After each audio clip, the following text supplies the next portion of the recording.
Ang pangalan ko ay Sofia Santos. Ako ay 21 taong gulang at noong 6:17 ng gabi sa bisperas ng bagong taon, tumawag ang aking ama upang tiyakin na naiintindihan ko na hindi ako inaanyayahan sa selebrasyon ng pamilya. Hindi niya itinaas ang kanyang boses. Hindi niya kailanman kinailangan.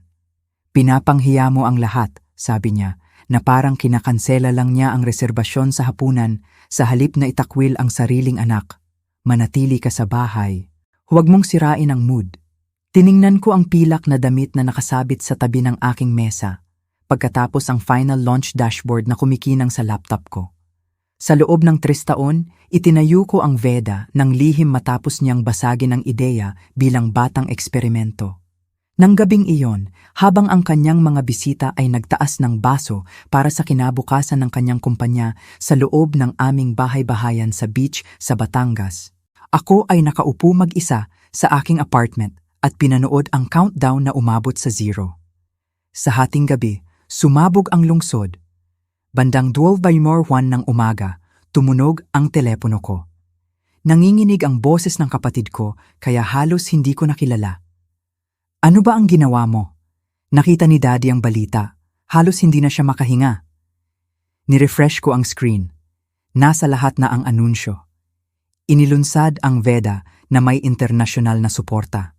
2 malalaking kliyente ang lumipat mula sa kumpanya ng aking ama at tinawag ako ng isang business network bilang founder na maaaring baguhin ang industriya niya. Hindi ako ngumiti. Hindi ako nagdiwang. Naalala ko lang ang bawat pagkakataong sinabi niya na ang mga ideya ko ay nakakahiya, hindi praktikal at hindi karapat-dapat sa pangalang Santos. Nalaman niya nang huli na, sabi ko, tapos tinapos ang tawag. Ang hindi alam ng pamilya ko ay ang launch ay unang hakbang pa lang. Pagdating ng umaga, malalaman ng aking ama na hindi lang ako lumabas sa kanyang anino. Tahimik kong binili ang karapatang magdesisyon kung gaano karami sa kanyang kaharian ang mabubuhay. Bago ko sabihin kung ano ang nangyari pagkatapos, sabihin mo sa akin kung anong panahon doon sa iyo. Tumutugma ba ito sa mood mo ngayon? Gusto kong makita kung hanggang saan aabot ang kwentong ito. Hindi ako nakatulog pagkatapos ng tawag. Pinanood ko ang pag-akyat ng mga numero habang kumukupas ang paputok sa ibabaw ng Maynila. Libu-libong bagong user ang sumali sa Veda, pero ang pinakamahalagang numero ay nakatago sa private investor portal. 3 enterprise client ang pumirma ng migration agreement bago maghating gabi, at 2 sa kanila ay kabilang sa pinaka-profitabling account ng Santos Systems. Ang Veda ay hindi social app o usong eksperimento. Isa itong operations platform na tumutulong sa medium-sized na kumpanya na i-automate ang purchasing, inventory at vendor negotiations nang hindi nagbabayad ng malaking licensing fee na hinihingi ng kumpanya ng ama ko. Itinayo niya ang reputasyon niya sa pamamagitan ng pagkumbinsi sa mga kliyente na ang complexity ay nangangailangan ng pagsunod. Itinayo ko ang Veda upang patunayan na ang kalinawan ay mas makapangyarihan kaysa sa kontrol. Bandang 7:30 ng umaga, kinumpirma ng co-founder ko na stable ang servers namin at nasuri na ang bawat pampublikong pahayag. Hindi namin ginamit ang code, client list o confidential documents ng Santos Systems. Bawat linya ay sa amin. Bawat kontrata ay nakuha sa pamamagitan ng independent demonstrations. Inaasahan kong mapagkakamalan niya ang kakayahan ko bilang kawalan ng katapatan. Bandang 9:00, tumawag ulit ang kapatid ko. Sa pagkakataong ito, galit siya kaysa takot. Emma ang pangalan niya, at sa halos buong buhay namin, siya ang ipinapakita ng ama ko sa tabi niya sa mga gala, interview at charity dinner. Sinasabi niya na pinlano mo ito para hiyain siya. Sabi niya. Sinasabi niya na ang timing ang nagpapatunay. Ang timing ang nagpapatunay na alam kong hindi niya ako papayagang magkaroon ng sandaling kontrolado niya, sagot ko. Hindi iyon ang parehong bagay. Ibinaon niya ang boses. Sa background, narinig ko ang mabilis na usapan ng mga lalaki, mga tumutunog na telepono, at isang television anchor na inuulit ang pangalan ng kumpanya ko. Mayroon pang iba, sabi niya.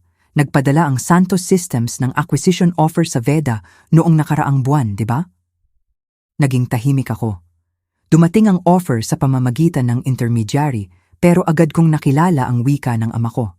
Insulto ang presyo, mas mababa pa sa halaga ng mga kontrata na nakuha na namin. Kinailangan din ng kasunduan na maging senior director ako sa ilalim ng kanyang autoridad at isuko ang lahat ng decision-making power. Oo, sabi ko, at tinanggihan ko. Sinabi niya sa lahat na nanalangin ako sa kanya para sa pondo. Nilinaw ng pangungusap na iyon ang lahat. Hindi lang siya galit dahil nagtagumpay ako. Naisulat na niya muli ang kwento upang ang tagumpay ko ay nanatiling pabor na tinanggihan niyang ibigay. Bandang tanghali, may scheduled live interview ako sa National Technology Program. Pinayuhan ako ng communications team na iwasan ang usapan tungkol sa pamilya at sumang-ayon ako. Nagsuot ako ng navy suit, umupo sa ilalim ng studio lights at sinagot ang mga tanong tungkol sa pricing, data security, at kung bakit karapat-dapat ang mas maliliit na kumpanya sa mas magagandang tools. Iniligtas ng host ang tanong tungkol sa acquisition sa huli. Naiintindihan namin na may major legacy competitor na kamakailan lang sinubukang bilhin ng Veda. Bakit mo tinanggihan?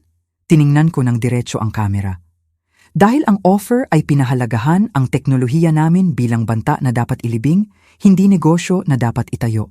Ang Veda ay hindi ibinebenta sa sinumang naniniwalang ang innovation ay dapat manatili sa kontrol ng isang pamilya. Hindi ko sinabi ang pangalan ng ama ko. Hindi ko kailangan. Sa loob ng ilang minuto, kumalat ang mga clip sa internet.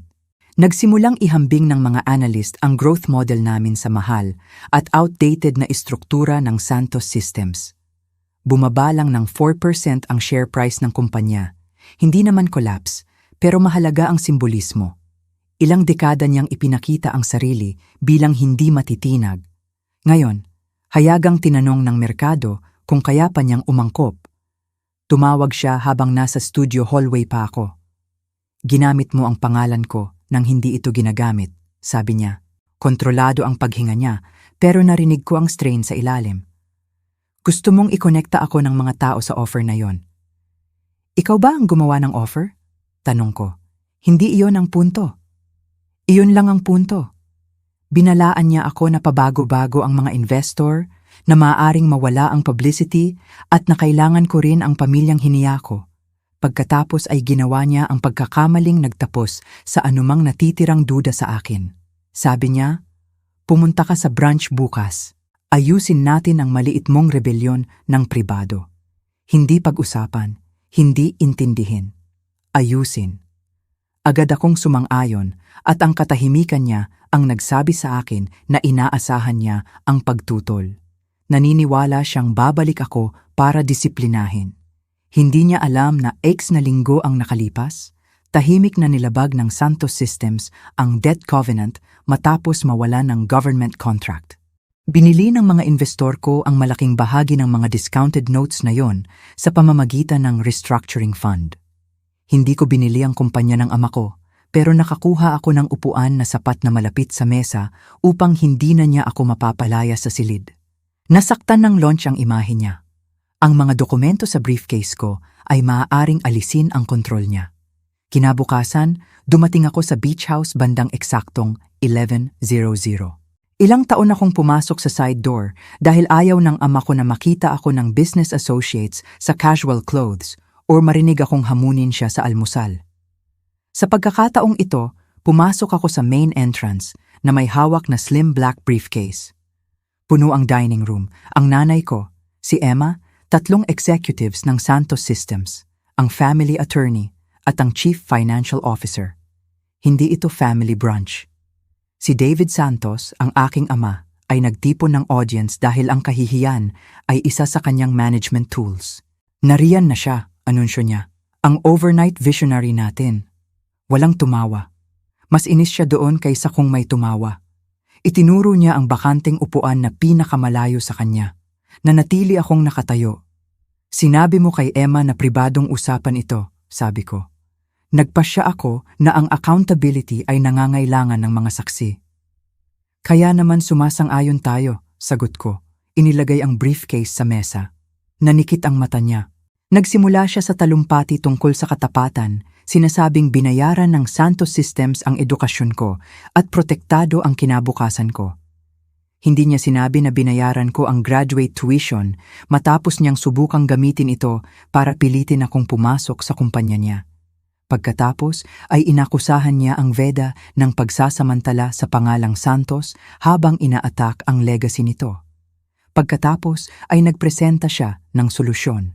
Maaari akong hayagang linawin na ang interview ko ay hindi tumutukoy sa Santos Systems, tanggapin ang revised acquisition offer, at maging presidente ng bagong innovation division na direktang nagsureport sa kanya. Kahanga-hanga ang sweldo, dekorasyon ng titulo. Kasama sa kontrata ang non-disparagement clause na napakalawak kaya kailangan ko ng permiso para ilarawan ang sarili kong pagkabata. Inihanda mo ba ang lahat ng ito overnight? Tanong ko. Naghahanda ako para sa mga banta bago pa nila maintindihan kung ano sila. Binuksan ko ang folder pero hindi ko hinawakan ang kontrata niya. Kaya dapat ay naghanda ka para sa mga lenders mo. Tumingin pababa ang Chief Financial Officer. Nagbago ng bahagya ang mukha ng ama ko pero nakita ko. Sa unang pagkakataon ng umagang iyon, nadulas ang performance. Ipinaliwanag ko na ang restructuring fund na tinatawag na Northline Capital ay nakakuha ng 32% ng outstanding secured notes ng Santos Systems matapos matrade ang debt sa ibaba ng face value. May protective rights ang notes kung nilabag ng kumpanya ang ilang leverage at revenue conditions. Nilabag ng Santos Systems ang pareho. Itinalaga ako ng Northline bilang Technology at Transition Advisor dahil naiintindihan ng Veda ang mga kliyenteng nawawala sa Santos Systems. Inilagay ko ang Notice of Representation sa mesa. Hindi ka shareholder, sabi ng ama ko. Wala kang voting power. Hindi pa, sagot ko, pero maaaring tumanggi ang mga lenders sa amendments, pabilisin ang negotiations, at humingi ng independent oversight. Kung hahanap ang board ng emergency refinancing, magkakaroon ng boses ang Northline sa terms. Inabot ng family attorney ang dokumento, pinigilan siya ng ama ko ng isang kamay. Ito ay extortion. Hindi. Ito ang merkado na tinuro mo sa akin na igalang. Bulong ng nanay ko ang pangalan ko na parang nilabag ko ang sagradong tuntunin. Tumingin si Emma mula sa akin papunta sa ama namin, nauunawaan lang noon na nagbago ang direksyon ng branch. Hindi ako nandoon bilang hindi ka nais-nais na anak na humihingi ng pagpasok. Nandoon ako bilang advisor sa mga taong maaaring magdesisyon kung ang expansion debt niya ay magiging survivable. Tumayo ang ama ko at naglakad sa paligid ng mesa. Binili mo ba ang utang namin para parusahan ako? Binili ng Northline ang undervalued debt dahil vulnerable ang kumpanya mo. Tinulungan ko silang maintindihan kung bakit. Nagtaksil ka ng confidential information. Lahat ay galing sa public filings, client interviews at industry data. Ang sarili mong reports ang nagbubunyag ng covenant risk. Inakala mong walang sino man sa pamilya ang makababasa nito ng kasingingat mo. Tumigas ang mukha niya. Sinabihan niya ang mga executives na umalis. Walang gumalaw hanggang tahimik na kinuha ng Chief Financial Officer ang mga papeles niya. Ang maliit na delay na iyon ay nagbunyag ng higit pa sa anumang argumento. Hindi na automatic ang pagsunod nila. Nang tuluyang bakante ang silid, ibinaon ng ama ko ang boses. Ano ang gusto mo? Naisip ko ang tanong na yon ng mga taon. Sa halip na tagumpay, naramdaman ko ang lumang instinct na gawing mas maliit ang sarili. Hinawakan ko ang mesa hanggang makalipas ito. Gusto kong iwanan ng payapa ang Veda. Gusto kong itigil mo ang pagsasabi sa mga tao na humingi ako ng pera mo. Gusto kong malaman ng board ang tinanggihang acquisition offer. At gusto kong itigil ng Santos Systems ang pagbabanta sa mga dating empleyado na nagsasalita tungkol sa hindi nabayarang inventions o nawawalang credit. Biglang lumingon si Emma. Anong dating empleyado? Hindi siya pinansin ng ama ko. Sinabi niya sa akin na nalito ako sa successful launch sa Permanent Power.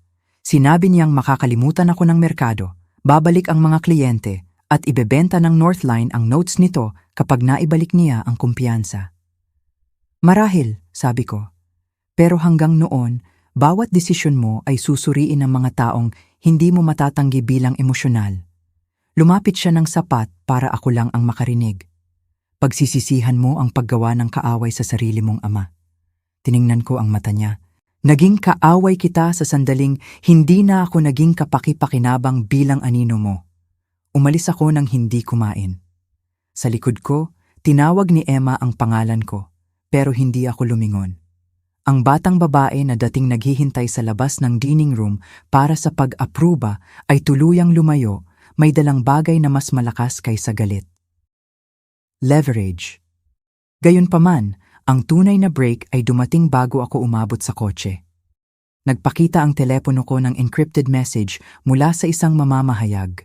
Mayroon siyang records mula sa 7 dating engineers ng Santos Systems at gusto niyang malaman kung maaari kong kumpirmahin ang pattern ng ninakaw na credit, forced assignments at retaliatory dismissals. Hindi ko makumpirma ang hindi ko nasaksihan, pero isang attachment ang may project name na naaalala ko mula sa tag-araw na nagtrabaho ako sa research lab ng ama ko. Ang invention ay hayagang kinredito sa kanya. Alam ko kung sino ang talagang nagtayo nito. Ginugol ko ang susunod na 48 oras sa pagtanggi sa dramatic revenge na inaasahan ng ama ko. Ibinigay ko ang mga dokumento sa outside counsel ng VEDA at hiniling sa kanila na i-verify ang chain of custody. Madaling siraan ng galit. Ang ebidensya ay nangangailangan ng ibang depensa. Ang project sa attachment ay tinatawag na Meridian. 11 taon ang nakalipas, noong estudyante pa ako sa universidad, nagtrabaho ako ng isang tag-araw sa research lab ng Santos Systems. Isang batang engineer ang nagdisenyo ng prediction system na nagbawas ng supply errors para sa hospitals at manufacturers. Naalala ko siyang natutulog sa ilalim ng desk niya bago ang demonstration. Naalala ko rin ang ama kong pumasok sa lab matapos magtagumpay ang prototype at sinabihan ng team na ipapakita ng kumpanya ang achievement bilang executive initiative. Nagprotesta ang engineer. 2 buwan ang nakalipas, wala na siya. Noong panahong iyon, tinanggap ko ang paliwanag niya na nilabag niya ang company policy. Iminumungkahi ng record ang iba. Tumanggi siyang pumirma sa assignment agreement na retroactively naglilipat ng credit para sa trabahong binuo bago ang employment niya. Inemanda siya ng Santos Systems hanggang sa katahimikan. Pagkatapos ay inanunsyo ang Meridian sa ilalim ng leadership ng ama ko. Siya ang isa sa 7 tao na ngayon ay nagsasalita sa mamamahayag. Natagpuan ng mga attorney ko na credible ang mga dokumento, pero binalaan nila na bilang competitor at anak niya, ang anumang sasabihin ko ay i-frame bilang retaliation. Bago lumabas ang artikulo, inakusahan ng Santos Systems ang mga hindi pinangalanang competitors ng pagkalat ng misinformation. Nagtanong ang mga komentarista kung ang VEDA ang nag-orkestra ng kampanya at tinawag ako ng anonymous source na emotionally motivated, ang paboritong parirala ng ama ko para sa mga babaeng hindi sumasang-ayon sa kanya. Pagkatapos ay tumawag siya. Sabihin sa mamamahayag na legal na binuo ang Meridian. Sabi niya ng walang pagbati. Hindi ko masasabi sa kanya ang hindi ko alam. Nandoon ka. 20 taong gulang ako. Nakita ko ang demonstrasyon at isang empleyadong nawala. Hindi sapat iyon para linisin ka. Tumalas ang tono niya. Naiintindihan mo ba kung ano ang mangyayari sa libu-libong manggagawa kung magiging iskandalo ito? Nariyan na. Ang kalasag na lagi niyang itinaas kapag papalapit ang accountability. Ginawa niyang parang proteksyon ng ibang tao ang kapangyarihan niya. Pagkatapos ay makipagtulungan sa independent investigation. Sabi ko, buksan ang assignment records, ilabas ang settlement terms kung legal na posible. Ibigay sa board ang katotohanan. Iniisip mo bang ang katotohanan ay anumang nagpaparamdam sa iyo na mahalaga? Hindi. Iniisip kong ang katotohanan ay ang nananatili pagkatapos tumigil ang titulo mo sa pagsasalita para sa iyo. Inutusan niya akong mag-issue ng pahayag na tinatanggihan na kailanman pinanghinaan ng loob ng pamilya ko ang karir ko. Halos absurd ang request sa tabi ng engineering allegations pero inihayag nito ang tunay niyang takot. Kaya niyang pamahalaan ang mga demanda at utang. Hindi niya matitiis ang pampublikong narrative kung saan nabigo siya bilang leader at ama. Tinapos ko ang tawag ng hindi sumagot. Laging kinatatakutan niya ang katahimikan dahil walang pangungusap na maaari niyang baluktutin. Lumabas ang investigative article kinabukasan. Hindi siya tinawag na magnanakaw.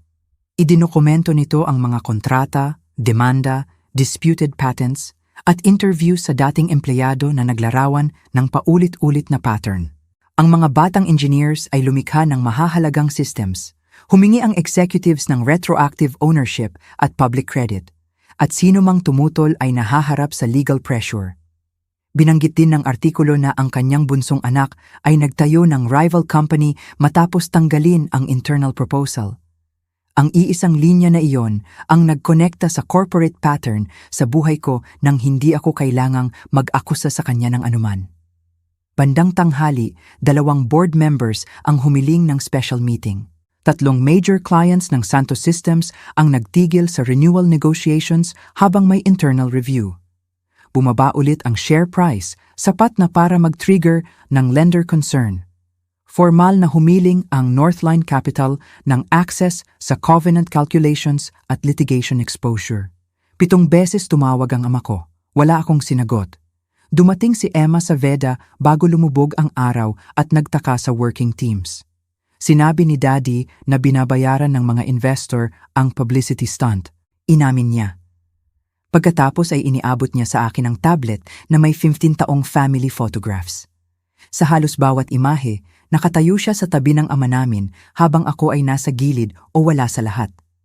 Pinili niya kung aling anak ang kumakatawan sa tagumpay, sabi niya. Akala ko ibig sabihin, naniniwala siya sa akin. Ngayon iniisip kong ibig sabihin, mas madali akong ipakita.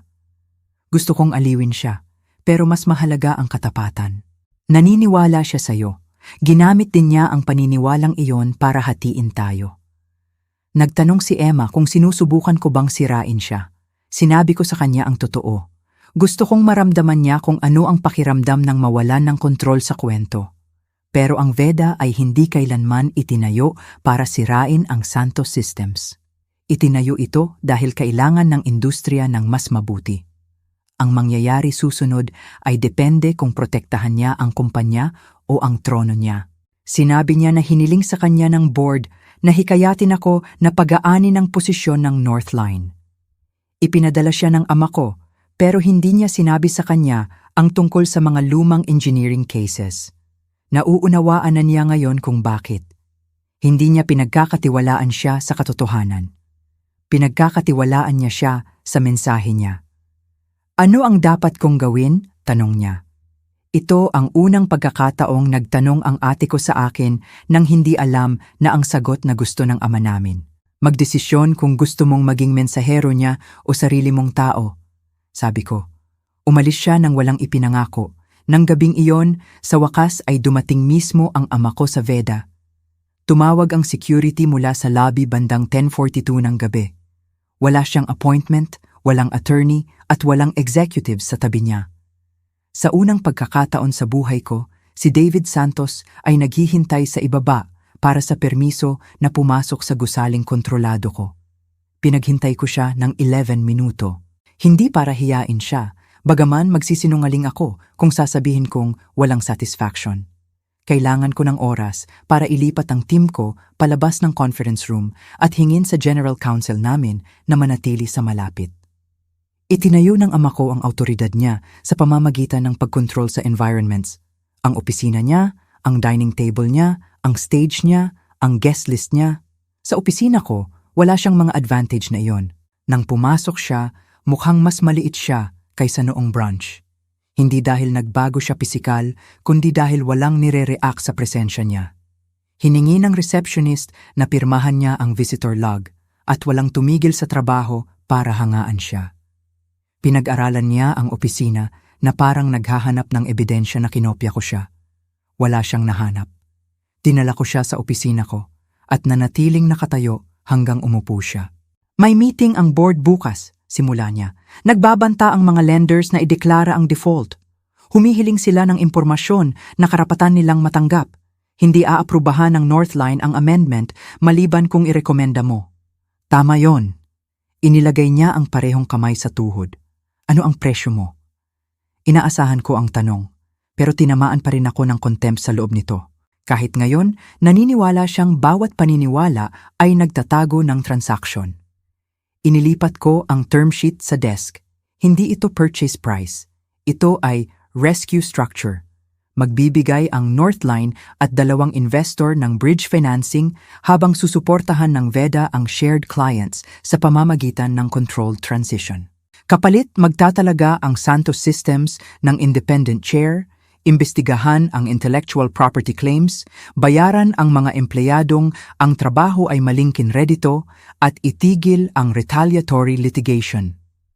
Bababa ang ama ko bilang chief executive at isusuko ang special voting rights na nagpapahintulot sa kanya na dominahin ang board.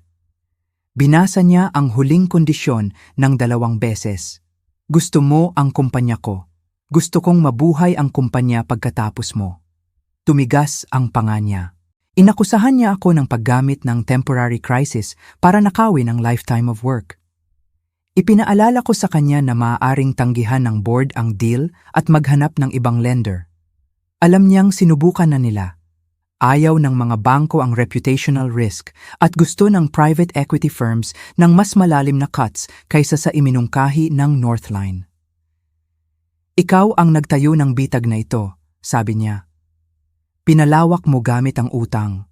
Hindi mo pinansin ang client complaints. Tinatrato mo ang engineers bilang replaceable. Tinanggihan mo ang VEDA pagkatapos ay sinubukang bilhin ito ng mura nang mapagtanto mong gumagana. Hindi ako nagtayo ng bitag. Natutunan ko kung saan mo ito inilagay. Tumayo siya at naglakad-lakad sa bintana. Kumalat ang Maynila sa ilalim namin, ang lungsod na lagi niyang tinatrato bilang salamin para sa ambisyon niya. Dahil ba sinabi ko sa iyo na huwag dumalo sa isang party? Hindi. Nanatiling tahimik ang boses ko. Ang party na iyon, ang huling pagkakataong inaasahan mo akong tumanggap na mabubura. Lumingon siya. Binigyan kita ng lahat. Binigyan mo ako ng access at tinawag itong pagmamahal. Binigyan mo ako ng kritisismo at tinawag itong paghahanda. Binigyan mo si Emma ng visibility at tinawag itong fairness. Tuwing nagtatayo ako ng bagay na hindi mo maangkin, tinatawag mo itong pagtataksil. Sandali na wala ang galit sa mukha niya. Nakita ko ang pagod, marahil kahit kalituhan. Madaling bigyang kahulugan ang kahinaan na iyon bilang pagsisisi, pero masyado akong matagal nang tumanggap ng mga fragment. Sinusubukan kitang gawing mas malakas, sabi niya. Hindi nangangailangan ang lakas ng kahihiyan. Nagtanong siya kung pinlano ko ang New Year's launch particular para saktan siya. Sinabi ko sa kanya na pinlano ko ito dahil nagsisimula ang mga kontrata sa Enero 1 at gusto ng network ang anunsyo sa year-end program nito. Pero nang utusan niya akong manatiling malayo, tumigil ako sa pagprotekta sa kanya mula sa timing. Mahalaga sa akin ang pagkakaiba na iyon, kahit wala itong kahulugan sa kanya. Ang tagumpay ko ay hindi nilikha bilang paghihiganti. Ang paghihiganti ay ang pagtangging paliitin ito para sa kaginhawaan niya. Bumalik siya sa term sheet. Kung bababa ako, ano ang mangyayari sa akin? Pananatilihin mo ang economic shares mo. Maaari kang manatili bilang non-executive founder kung aaprubahan ng independent board. Wala kang autoridad sa personnel, litigation o public communications. Magpapatuloy ang investigasyon nang walang interference mo. At ikaw ang magiging CEO? Hindi. Mukhang talagang nagulat siya. Ipinaliwanag ko na mananatili akong chief executive ng VEDA. Magno-nominate ang Northline ng restructuring specialists at hihiramin ng Santos Systems ang external leader. Hindi ko gusto ang upuan niya. Gusto kong maintindihan niya na hindi bawat tagumpay ay pagtatangkang maging siya. Kaya bakit humihiling ng control rights? Dahil hanggat maaari mong override ang board, bawat reform ay pansamantala. Bumuntong hininga siya ulit. Nagtagal ang katahimikan. Sa wakas, sinabi niyang mawawalan si Emma ng foundation funding kung gumuho ang kumpanya. Maaaring maapektuhan ang trusts ng nanay ko. Maghihirap ang mga empleyado. Inilista niya ang bawat taong ang seguridad ay nakasalalay sa pirma niya, ginagawa ang responsibilidad, na parang armas na inilagay ko sa kamay niya. Kaya kasama sa offer ang financing, sabi ko. Hindi kailangang gumuho ang kumpanya. Ang absolute control mo lang. Tinawag niya akong malupit. Tinuruan mo ako na ang mga kahihinatnan ay hindi kalupitan kapag sumusunod sila sa malinaw na sinabi na terms, sagot ko. Pagkatapos ay nag-alok siya ng polished apology. Pasensya na raw naramdaman kong excluded at nahati ang pamilya. Ano ba talaga ang pinagsisisihan mo? Tanong ko. Hindi siya makasagot. Hindi pa siya nagsisisi sa pagkontrol sa amin. Nagsisisi siya na nabigo ang kontrol. Sinabi ko sa kanya na mag-e-expire ang term sheet sa tanghali pagkatapos ng board meeting. Nagtanong siya kung irekomenda ko ang flexibility kung hayagang susuportahan niya ang VEDA. Hindi ito tungkol sa papuri, sabi ko. Ito ay tungkol sa governance. Umalis siya na may dokumentong nakatiklop sa ilalim ng braso. Kinabukasan, nagpulong ang board ng Santos Systems ng 20 oras. Inilarawan ng Special Committee ang seryosong legal exposure at kinumpirma ng Chief Financial Officer na may mas mababa sa Linggo ng comfortable liquidity ang kumpanya kung matigil ang renewal. Nagtanong ang isang direktor kung inaprubahan ba ng ama ko ang anonymous campaign na tinatawag akong emotionally unstable. Tinanggihan niya. Pagkatapos ay ipinakita ng communications chief ang approval emails mula sa opisina niya. Natakot ang board sa utang. Ang direktang kasinungalingan ang nagpagalaw sa kanila. Tinanggap nila ang financing at tinanggal siya bilang chief executive, bagaman ang voting right conversion ay nangangailangan pa rin ng pirma niya. Bandang 8 or 6 ng gabi, tumawag si Emma. Nasa beach house siya, sabi niya. Sinasabi niyang mas gusto niyang hayaang mabigo ang kumpanya kaysa bigyan ka ng satisfaction. Tiningnan ko ang signed commitments mula sa North Line, ang mga empleyadong naghihintay ng kalinawan, at ang mensahe mula sa major client na nagtatanong kung mabubuhay pa ba ang Santos Systems sa loob ng 60 araw. Naniniwala ang ama kong kailangan ko ang pagsuko niya para makaramdam ng kapangyarihan. Mali siya. Kailangan kong protektahan ang kumpanya mula sa pride niya. Pinahintulutan ko ang council namin na maghanda para sa court-supervised restructuring na maaaring alisin ang special voting rights niya nang walang kasunduan niya. Bandang 11:43 ng gabi, ilang minuto bago ang filing deadline, pumirma siya. Inilabas ang anunsyo bago magbukas ang merkado. Si David Santos ay lilipat mula sa chief executive papunta sa founder emeritus, habang may independent committee na susuriin ang governance at intellectual property practices. Magalang ang wika dahil madalas na itinago ng corporate statements ang mga lindol bilang transitions. Sino mang naiintindihan ang kapangyarihan ay alam kung ano ang nangyari. Nanatili ang yaman ng ama ko, pero ang instrumentong pinahahalagahan niya ng husto, ang unchecked authority, ay wala na. Tinanggal ng board ang access niya sa personnel decisions, legal strategy, at unsupervised public statements. Maingat ang naging tugon ng merkado, pagkatapos ay positibo. Nabuhay ang Santos Systems, pinatutunayan na ang institusyon ay hindi kailanman magkapareho sa taong kumontrol dito. Kinumpirma ng investigasyon ang ilang kaso ng suppressed credit at coercive assignments. Nagbayad ang restitution fund sa dating engineers, itinama ang patent histories, at tinapos ang 2 demanda. Natanggap ng orihinal na engineer ng Meridian ang pagkilala at settlement. Nilaktawan ko ang press conference. Ang tagumpay na iyon ay pag-aari ng mga taong ninakaw ang trabaho. Naging mas maingay ang sarili kong buhay. Ang mga investor na dating hindi ako pinapansin ay humiling ng meetings habang inilalarawan ako ng mga mamamahayag bilang fearless reformer o heartless daughter. Tinanggihan ko ang parehong bersyon. Pinilit ko ang accountability at nakinabang sa krisis. Ang pagtanggi sa alinmang katotohanan ay gagawin akong dishonest. Ang pinakamasakit na pagbabago ay dumating sa pamamagitan ni Emma. 3 araw pagkatapos ng restructuring, dumating siya sa apartment ko na may 2 suitcase. Ipinagbawal ng ama ko ang funding para sa Arts Foundation niya matapos niyang tumangging gumawa ng public statement na sinisisi ako. Hindi niya legal na kontrolado ang foundation, pero kontrolado niya ang mga donor na sumusunod sa pag-aproba niya. Sa loob ng 24 oras, nawala ang ilang promised contributions. Sinabi niya na pinili ko ang side mo.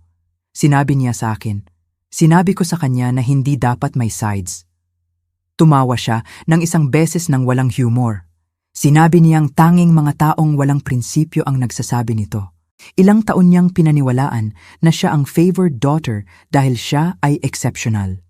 Ngayon nakita niya na conditional ang pabor. Nagtanong siya kung maaaring isponsor ng Veda ang susunod niyang exhibition. Maaari kong lutasin ang problema ng isang pirma, pero nakilala ko ang isa pang golden cage na nabubuo. Maaari kitang ipakilala sa independent sponsors, sabi ko, pero hindi ko papalitan ang kontrol niya ng sa akin. Naging defensive siya. Inakusahan niya ako ng pag-i-enjoy sa pagbagsak niya. Masakit ang akusasyon dahil bahagi ako ang naisip ang sandaling ito. Ang perfect daughter na natutuklasan na temporary ang pag-apruba. Inamin kong naramdaman ko ang resent. Inamin kong bawat litrato sa tabi ng ama namin ay parang ebidensya na defective ako. Pero sinabi ko rin sa kanya na ang resent ay nilinang. Pinupuri niya siya kung saan ko marinig at kinukritika ako kung saan niya matutunan ang hierarchy. Ginawa niyang magkumpetensya ang closeness namin sa pag-apruba niya. Kaya ano ang gagawin natin ngayon? Tanong niya. Titigil tayo sa pagtatanong sa kanya kung sino sa atin? Ang mahalaga.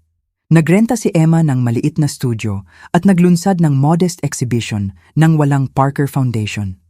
Mas kaunti ang press kaysa sa mga nakaraang show niya, pero mas tapat ang trabaho.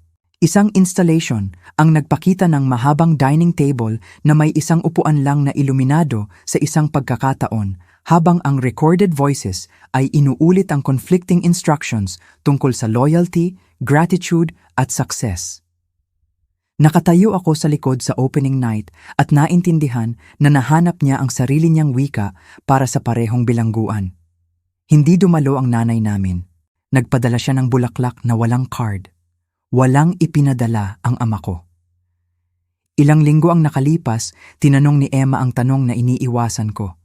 Nagsisisi ka ba? Alam ko kung ano ang ibig niyang sabihin. Nagsisisi ba ako sa paglulunsad sa hating gabi, pagtanggi sa acquisition, pagsuporta sa investigasyon, at pagtulong na tanggalin siya? Nagsisisi ako na ang accountability ay nangailangan ng krisis. Nagsisisi ako sa mga empleyadong gumugol ng mga linggo na natatakot para sa trabaho nila. Nagsisisi ako na kailangang mawalan ng pag-apruba ang kapatid ko bago makilala ang presyo nito. Pero hindi ako nagsisisi sa pagtangging manatiling invisible. Nagsisisi ako sa inihayag nito, sabi ko. Hindi ako nagsisisi sa paghahayag nito. Ang kalayaan ay hindi parang paputok. Parang paggising tuwing umaga nang hindi alam kung sino pa ang tatawag, kung aling tradisyon ang mabubuhay, o kung ang tagumpay ay ginawa akong independent o nag-iisa lang. Kapag sinira mo ang golden cage, ang unang tunog ay hindi palaging selebrasyon. Minsan ito ay katahimikan dahil nakalimutan na ng lahat sa loob kung paano mabuhay ng walang permiso. Ang tanong ay hindi na kung nanalo ako. Ang tanong ay kung maaari akong magtayo ng buhay na hindi nangangailangan na mawalan ang iba para maramdaman kong buo ako. 6 na buwan ang nakalipas, sinakop ng Veda ang 3 floors sa halip na isa. Maingat kaming pinalawak, tinanggihan ang ilang kontrata na magpipilit sa amin na lumaki ng mas mabilis kaysa sa kayang suportahan ng systems o values namin.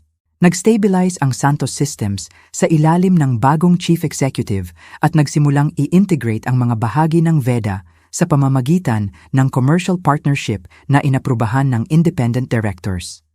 Iginiit ko ang transparent pricing, employee credit protections at malinaw na paghihiwalay sa pagitan ng mga kumpanya. Tinawag ng ilang tao ang kasunduan bilang patunay na pinlano kong kunin ang imperyo ng ama ko. Mali sila. Wala akong interes na magmana ng tronong nangangailangan na lumuhod ang lahat. Nanatiling mayaman at publicly respected ang ama ko, pero naging ceremonial ang papel niya. Pinuna ng final investigation report ang leadership niya. Idinokumento ang governance failures at kinailangan ang corrected attribution para sa ilang products. Nag-issue siya ng pahayag na tumatanggap ng responsibilidad para sa systems na hindi palaging sumasalamin sa values ng kumpanya. Hindi ito ang personal admission na minsan kung gusto, pero permanente, pampubliko at imposibleng burahin. Nakahanap ang independent work ni Emma ng mas maliit, mas tapat na audience. Unti-unting bumuti ang relasyon namin nang hindi nagpapanggap na nawala ang childhood wounds dahil naintindihan na namin ang pinagmulan. Nagsimulang makipagkita ang nanay namin sa amin nang hiwalay para sa tanghalian. Iniiwasan pa rin niyang pangalanan ang nangyari, pero nagbago na rin ang katahimikan niya. Hindi na nito kontrolado ang silid. Sa huling gabi ng Hunyo, nakatayo ako sa tabi ng glass wall ng pinakamalaking conference room ng VEDA habang sumali sa screen ang mga investor mula sa Singapore, Berlin at Toronto. Malapit na naming aprubahan ang expansion plan na magpapahintulot sa platform namin na magamit ng libu-libong negosyong hindi kailanman itinuring ng kumpanya ng ama ko na sapat na profitable para paglingkuran. Nag-vibrate ang telepono ko. Ang mensahe ay mula sa kanya. Gusto kitang makita. Walang lawyers, walang board. Tayo lang. Binasa ko ito ng 2 beses. Ilang buwan ang nakalipas, hahanapin ko ang bawat salita para sa apology na nakatago sa pagitan nila. Magtatanong ako kung ang pagtanggi ay ginagawa akong malupit o ang pagtanggap ay ginagawa akong mahina. Ngayon naiintindihan ko na ang boundary ay hindi parusa. Ito ay desisyon tungkol sa kung saan ligtas na magpapatuloy ang buhay ko. Ibinaliktad ko ang telepono at pumasok sa meeting. Hindi ko binalak ang numero niya, hindi ko rin sinagot. Marahil isang araw matututo siyang magsalita ng walang utos, mag-apologize ng hindi pinoprotektahan ng sarili, at makipagkita sa akin ng hindi hinihingi ang lumang hierarchy. Ang posibilidad na iyon ay pag-aari ng hinaharap. Ang kasalukuyan ko ay hindi na nakasalalay dito.